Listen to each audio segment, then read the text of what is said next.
పిల్లలందరికీ పెళ్ళిళ్ళు అయిపోతే అందరికీ ఉద్యోగాలు వచ్చేస్తే కోడళ్ళు అందరూ నీళ్లు వేసుకుంటే నేను పాలు వేసుకుంటే మునిమన వాళ్ళకి బారసాల అన్నప్రాసన కూడా అయిపోతే అప్పటికో 80 ఏళ్ళు వస్తే ఏదో రామకృష్ణ అనుకుంటూ ఎంత విచిత్రమైన మాటలో ఇవన్నీ.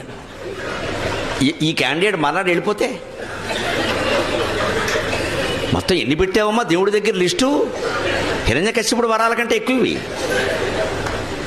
పిల్లలందరికీ ఉద్యోగాలు వచ్చేయాలా, అందరికీ పెళ్ళిళ్ళు అయిపోవాలా, కోడలు నీళ్ళు వచ్చేసుకోవాలా, నేను ఎత్తిన పాలు వేయాలా, మళ్ళీ వాళ్ళందరికీ పిల్లలు పుట్టేయాలా, ఒక్కొక్కరికి 2 చొప్పున లెక్క, మరి తేడా రావద్దు. అందరికీ బారసాలు అయిపోవాలా, అన్నప్రాసనలు అయిపోవాలా, వాళ్ళకు కూడా పెళ్లి సంబంధాలు చూడాలా. అప్పుడు కూడా నువ్వు పోతావో పోవో అనుమానమా?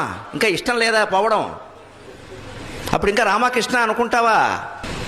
ఇంత ప్రణాళిక పెడతా ఉండం మనం ఇక్కడ, కోరికల చిట్టా. ఇంత అయితే కానీ దేవుణ్ణి ఒప్పుకోమను. అప్పుడు దేవుడు అప్పుడు కూడా ఎందుకు ఇంకేం చేయలేం కదా. అబ్బా ఏం చేయలేవు కాబట్టి దేవుడు ఏమైనా చేయగలిగితే చేస్తాం ఇంకా.